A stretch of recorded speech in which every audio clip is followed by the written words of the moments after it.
Alhamdulillah rabbil alamin, wassalatu wassalamu ala asyrofil mursalin sayyidina Muhammadin wa ala alihi wa sahbihi ajma'in. Kepala Gelora Muhammad Khalid Abdul Jalil, yang saya tahu seluruh asatidzah dan ustadzah yang hadir dan sempat menghadiri undangan panitia mungkin ya, dalam pembelajaran atau dalam peningkatan mutu pembelajaran khusus di bidang sorok ya. Kalau tadi disampaikan apa yang diberikan, saya terbalik ini, minta apa? Yang diminta itu apa? Kalau yang diminta itu apa? Kalau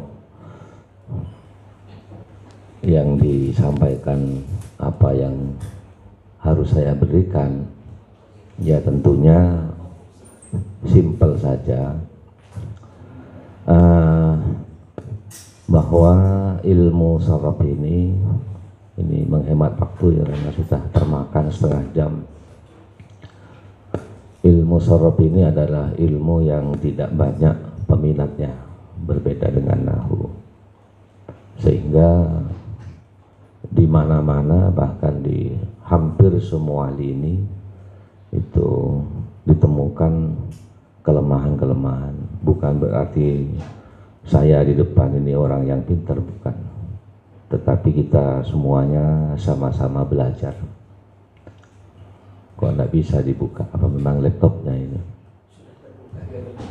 enggak mau buka file? Mau buka file? Mana? Ini? Bukan. Ini PowerPoint. Oh ini. Ya Allah, ini kelemahan saya ini. Ya, jadi sebenarnya kalau kita melihat dan mengamati bahwa sorab itu sumber atau literaturnya tak terlalu banyak. Yang bisa kita perdalam adalah hanya 2 kitab kalau tidak salah. Yang pertama adalah Izih dan yang kedua Unwan. Kemudian ada lagi Nadham Maksud ya, dan itu masih berafiliasi dengan Izih, tidak berbeda dengan, termasuk Unwan. Sebenarnya intinya adalah tasrif amsilah itu. Cuma tasrif amsilah itu yang cukup dan sangat lengkap adalah tasrif istilahinya. Dari A sampai Z itu lengkap, tidak ada yang kurang. Tetapi ketika kita masuk pada tasrif lugawinya, membahas personal tentang beberapa istilah, itulah yang perlu kita menggali simbol-simbolnya.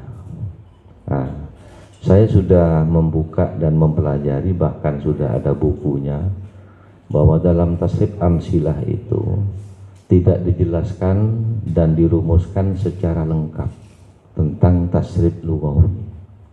Hanya disebutkan beberapa kata, mulai dari fi'il madhi, fi'il mudhari', isim fa'il, isim maf'ul, fi'il amar, dan isim alat, dan seterusnya gitu ya. Lengkap, sifatnya lengkap. Tetapi saya belum menemukan dari kasus ini kalimat-kalimat atau kosakata yang notabene lebih dari 3 huruf, 4, 5, dan 6. Hanya saja di dalam tasrif itu seluruhnya diwakili oleh lafal muklawitun dan lafal muktin. Selain itu tidak ada. Itu apa artinya? Kok bisa tidak ada? Setelah saya pelajari lebih dalam, berarti di dalam tasrif lughawi ini fokus saja ya, karena lemahnya di sini. Tasrif lughawi itu menggunakan simbol-simbol yang memang tidak ditemukan kalau dibaca secara kasat mata. Harus dilakukan pembelajaran lebih detail ya. Ada Arabnya ini ya, ada di sini ya, oh ini mana Arabnya, ya begini ya, oh ini bisa nulis Arab juga ini ya. Hah? Oh bisa tidak ya, yang penting bisa, khawatir tidak bisa. Nah, dari kasus-kasus itu saya sempat menyusun sebuah buku yang bukunya itu kaku judulnya. Ada buku tasrif, tapi di belakangnya ada terapan. Tasrif terapan. Kenapa saya buat judul itu? Karena tasrif ini tidak perlu diberikan teori. Tidak ada teorinya tasrif itu, karena itu kasus. Justru teori ambilkan dari kasus itu. Jadilah grand teori dari kasus-kasus itu. Termasuk yang metode iklal. Sudah dibuatkan bukunya lebih lengkap. Apakah ini dipakai atau tidak, wallahu a'lam, saya tidak tahu. Tetapi di koperasi sudah dicetak sedemikian banyak.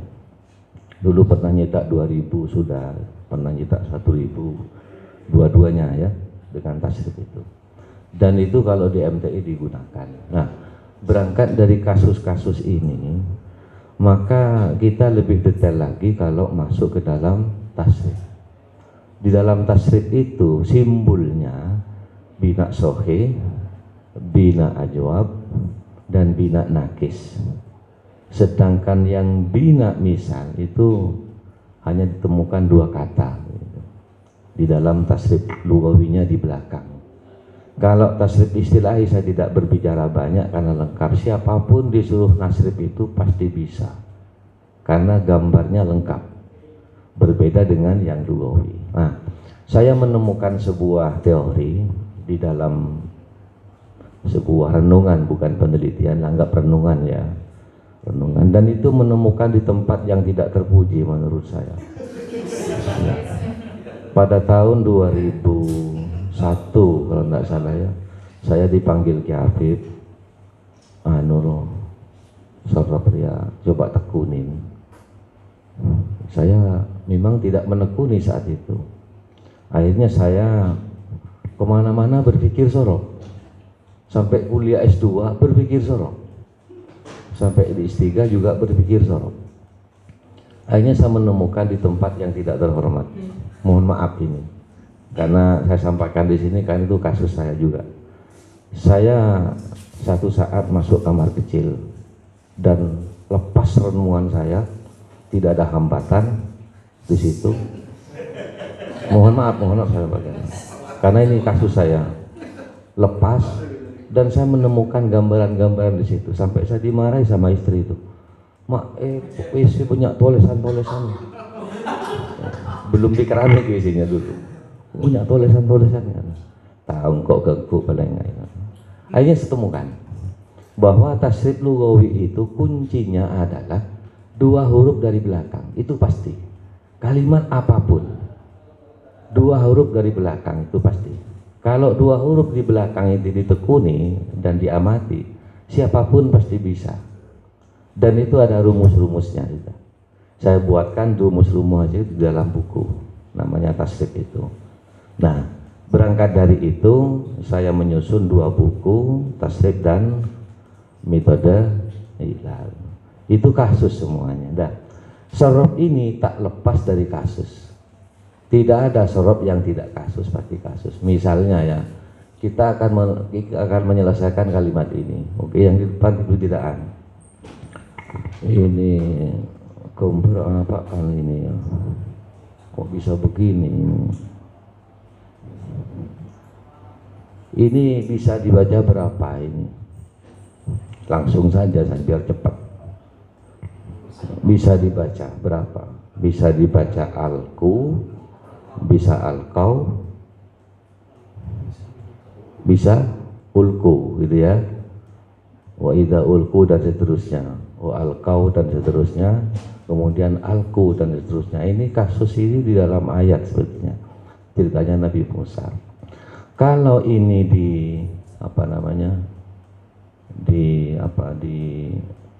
diselesaikan kasus ini, diselesaikan, kira-kira kalau kita buka satu lagi, karena ini sudah semuanya guru-guru, jadi tak perlu saya dari depan, tak perlu. Belum keluar? Oh ini keluar sudah ya. Nah ini. Nah kalau kita masukkan di sini, kira-kira kalau dibaca alqau masuknya di mana?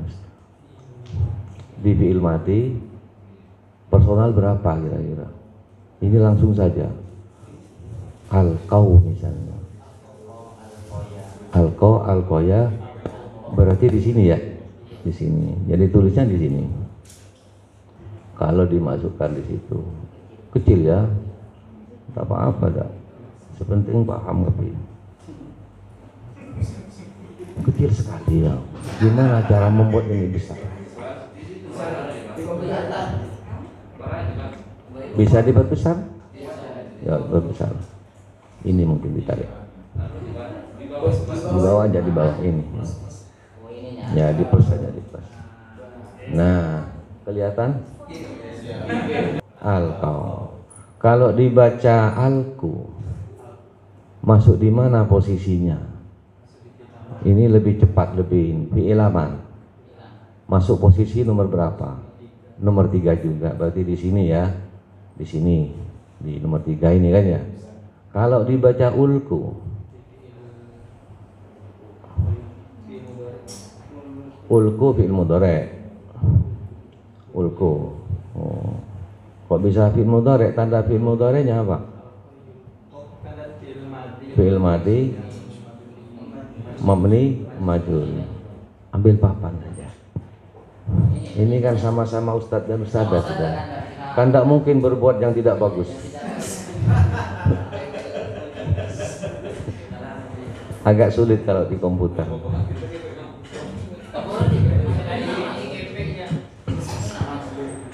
Saya lebih kepada praktisnya saja ya, daripada teori-teori itu. Nanti bisa dipelajari sendiri.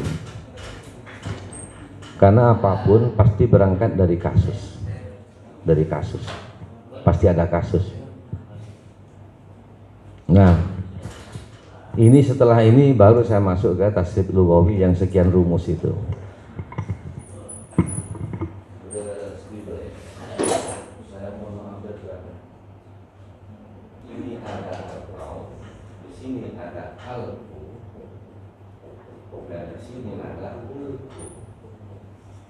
Ini semuanya ada di dalam ayat. Ini kasus. Nah, kalau ini jelas tadi dikatakan ini fi'il madi. Di dalam tasrif tidak ada alqau. Yang ada apa? Nah, yang ada Roma. Kenapa sama dengan Roma kan? Fi'il madi. Nah, ini alqau. Kalau rumusan ini sama dengan Roma, kenapa kita tidak bisa menasrif ini? Roma ya, pasti alqau ya, pasti begitu. Semua kalimat fi'il madi yang rumusan akhirnya seperti ini, tasrifnya wajib sama. Walaupun di dalam tasrif tidak disebutkan, karena ini rumus ini. Dan bawa tasrif amsilah yang ini, yang dimaksud. Tidak ada memang alqau tidak. Dalam yang ada Roma. Ketika kita buka tasrif amsilah, langsung kepada tasrif istilahi, pasrah tasrif Nabi itu pasti bisa. Rumusnya sudah kita tahu. Kalau tasrif ini tidak bisa, jelas ini tidak bisa. Tapi ketika dibalik ini bisa, ini tidak bisa, ini dan salah. Pasti dan salah. Misalnya ta'ato itu sama. Ini Nabi Malur di dalam tasrif. Ini kuningnya sama dengan ini. Jadi sama dengan ini. Jadi ta'ato ya. Ta'ato pasti begitu. karena kuncinya sama. Ini yang nakis dan ini yang paling sulit daripada yang lain. Yang nakis paling sulit. Karena di dalam tasrif du'u itu tidak ada lafif. Yang penting adalah nakis. Lafif tidak berarti. Karena depannya sudah tidak dibahas lagi di dalam tasrif du'u ya. Tetapi ketika tasrif istilah itu penting itu. Perubahan waw iya kepada ini itu penting. Tapi dalam du'u tidak dipentingkan. Saya kira begitu ya. Nah, kemudian ini bina saya dari belakang. Ini bina nakis. Kalau lafal ta'ato kemudian dibandingkan dengan lafal lemah itu fi'il madhi. Sekarang fi'il mudhari'nya yarmi. Langsung saja, tidak usah teori-teori. Karena teorinya dari buku. Berarti ini fi'il alqa yulqi. Kalau seseorang bisa nasib yarmi, kenapa yulqi tidak bisa? Karena belakangnya sama. Di dalam nasib tidak dijelaskan, tapi merupakan simbol. Ini yang saya temukan di tempat yang tak terpuji tadi. Mohon maaf ya, memang ditemukan di tempat yang tidak terpuji. Tapi ini menjadi ilmu bagi kita semua. Nah, kalau yarmi saja bisa, yulqi bisa, tidak bisa, ini jadi masalah. Dan ini akan berlaku kepada seluruh fi'il mudhari' yang rumusnya sama dengan ini. 3 huruf, 4 huruf, 5 huruf, 6 huruf sama. Misalnya istarsayas itu akan sama cara menasrifnya. Ini fi'il madhi sama dengan istarsiynya sama dengan itu pasti. Tak bisa dihindari. Ini saja menurut saya kuncinya. Jadi kalau dipotong bisa dipotong bisa ini ya ini.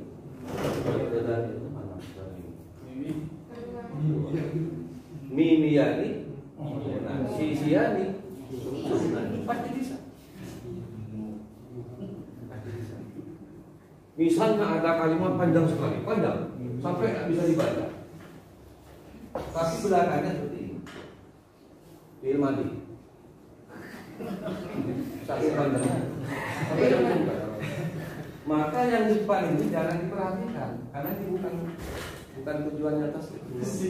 Yang ini yang harus menjadi perhatian. Jadi la ya, la. Kan harus begitu. Contohnya apa ya? Tapi tidak ada kan ya? Paling banyak mungkin 6 huruf ya. Termasuk juga fi'il mudhari'nya. Ada kalimat fi'il mudhari' yang panjang, tapi di sini begini. Sukun, maka cara nasibnya tidak boleh berbeda dengan itu. Karena ini kunci dalam nasib. Selain ini tidak disebutkan dengan musafirnya. Dengan kalimat sudah disebutkan selain dia tidak. Nah, masuk ke sini. Ta'ato ya ta'ato fi'il mudhari'. Ta'ato ya ta'ato fi'il mudhari'. Masih ke nakis. Nanti isim fa'il isim maf'ul lebih gampang lagi.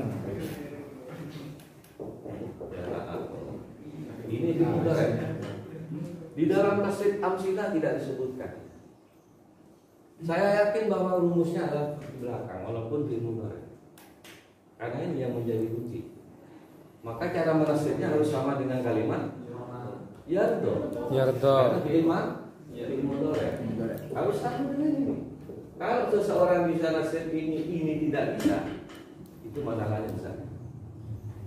Jadi yardo yani yardo. Nah, kalau ini ya ta'ato yani itu wajib sama. Karena bunyinya di sini. 2 huruf dari belakang. Sehingga di dalam tasrif amsilah itu tak disebutkan kalimat-kalimat ini. Hanya yang disebutkan mu'tin dan mu'ton. Mu'tin dan mu'ton. Bisa dilihat sendiri. Apa ini fungsinya dan apa ini perlunya. Kok hanya ini yang disebutkan, yang lain tidak. Sedangkan yang lainnya diwakili oleh mu'lawitun. Mu'lawitun. Ini mewakili sahih, mudha'af, ajwab, Misal diwakili oleh ini untuk 4, 5, 6 huruf, diwakili oleh ini. Isim maf'ul, isim fa'il yang 4, 5, 6 huruf diwakili oleh mu'tin dan mu'tin. Kalau ini bisa, ya harus bisa yang lain. Ini kira-kira isim fa'ilnya apa? Bahwa berarti tasdidnya sama dengan mu'tin. Tidak bisa beda. Wadakah? Berarti tasdidnya harus sama dengan bisa ya? Ini singkat saja. Karena ini praktisnya. Nanti bisa dibuat di idali, biasa dibuat lembar-lembar kerja setiap hari. Seperti yang tadi di kolom-kolom. Kalau bisa menyelesaikan itu dengan imlain, tidak usah ada pelajaran imla, tak perlu. Karena imla ini di situ. Setiap yang ngajar pasti imlanya di situ. Jadi setiap selesai pembelajaran bisa dibuat PR di rumah. Setiap hari tidak apa-apa dilakukan. MTI juga setiap hari. Kelas 1, kelas 2 setiap hari. Setiap saya masuk pasti saya kasih lembar kerja. Karena apa? Karena untuk memperkuat mereka. Ya tentunya diurut dari yang sokeh, yang mendoakan seterusnya. Kira-kira ya, ini nanti ada bukunya sebetulnya, bukunya sudah ada. Saya dari belakang. Ini yang bina nakis.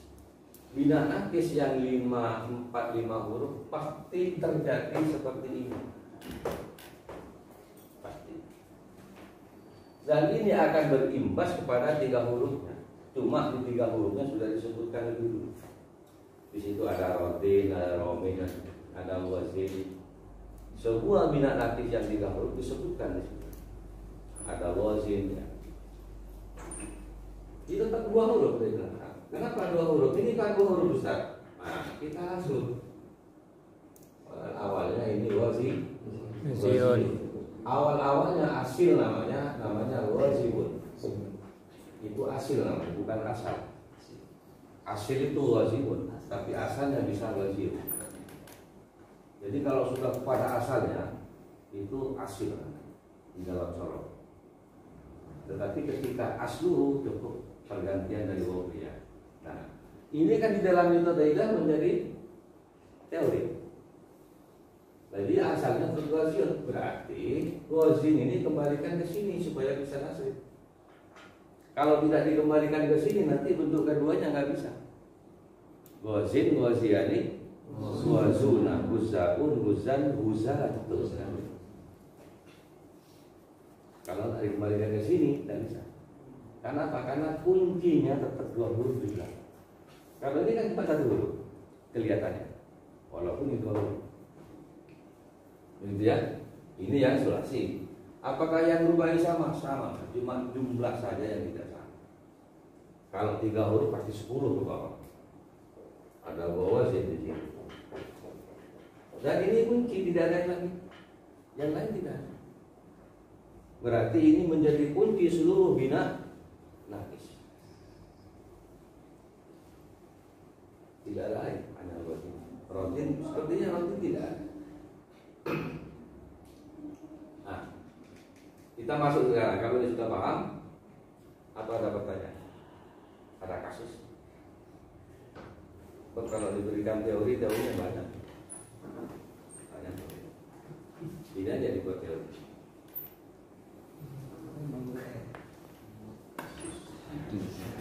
Ini tasbih Nawawi, pendidikan juga pendidikan tasbih terapan. Yang belum saya pahami juga ditulis juga anak juga menanyakan. Ketika tasbih terakhir muhimmatun. Muhimmat.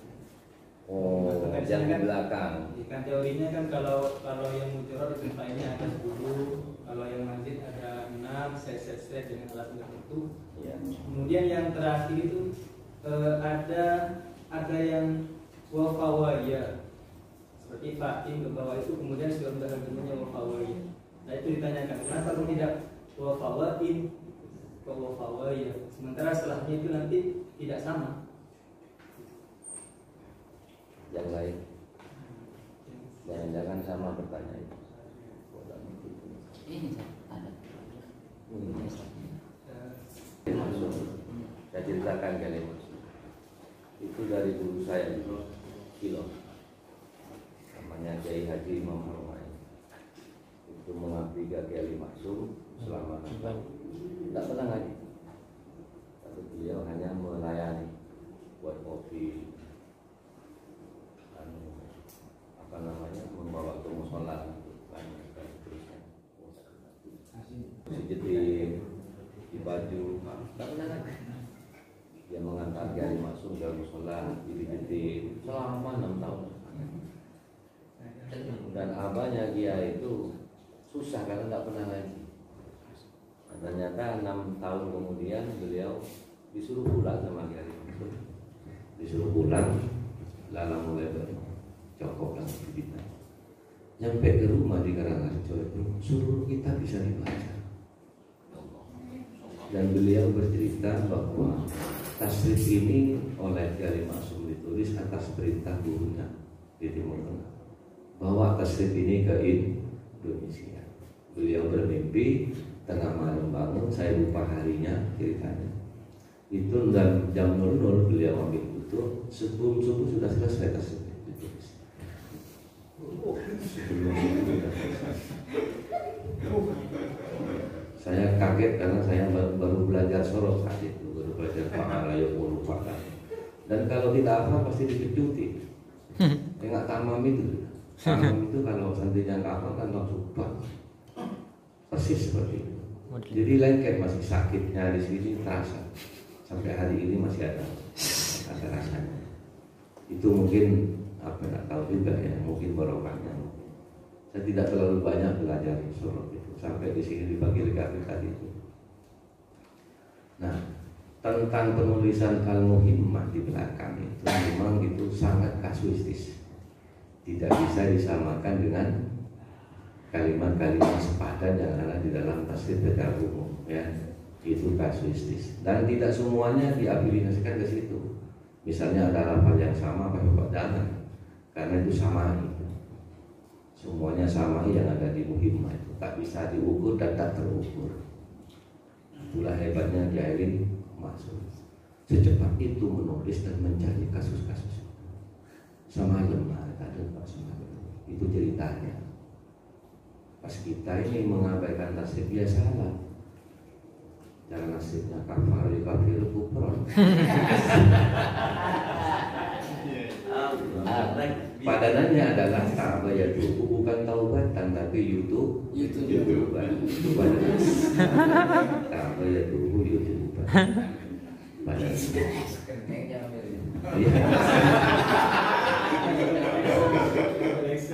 Oleh nak bertaubat kan.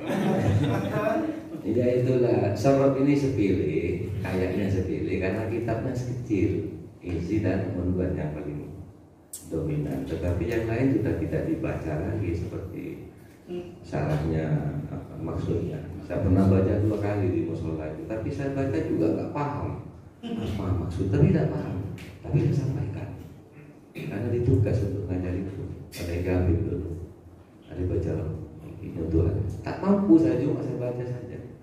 Sampai hari ini masih maksud baru ketemu ini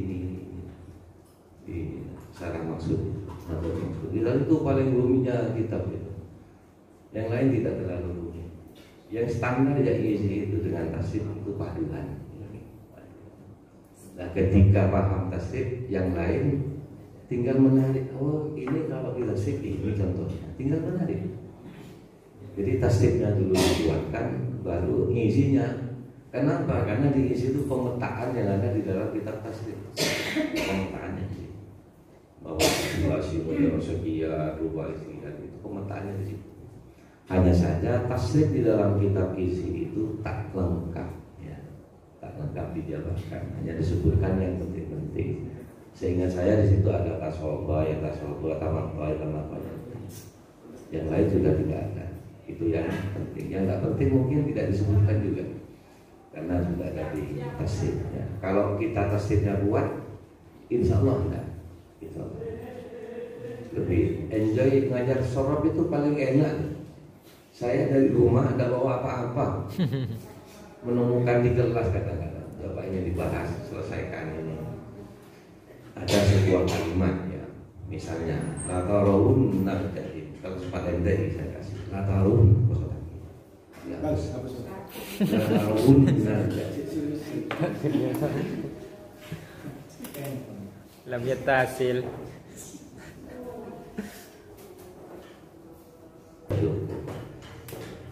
Teori sorot itu hanya ada 15 sampai 16 atau bahkan 18, tidak banyak sebenarnya. Karena dari buku itu. Nah, masalahnya yang dibicarakan teori sorot itu hanya 2. Penyakit bau, alif bukan. Alif itu bukan huruf ilah. Kenapa? Karena alif tidak masuk ke dalam struktur kalimat. Tidak ada itu bina alifidan. Yang ada bina baik wawi ajwab. Ya Ajwab alifidan. Jadi apa ya? Alif ini sebagai mengkolab saja dari 2 huruf yang ada ini. Sebagai mengkolab. Contohnya banyak di dalam bahasa.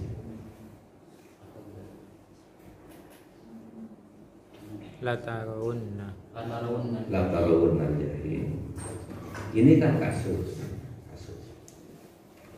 Saya setiap baca kitab kalau ada kasus saya langsung menuju tasrif. Oh, ini tasrifnya di sini. Seandainya ini dibuang lamnya kan begini. Oh ini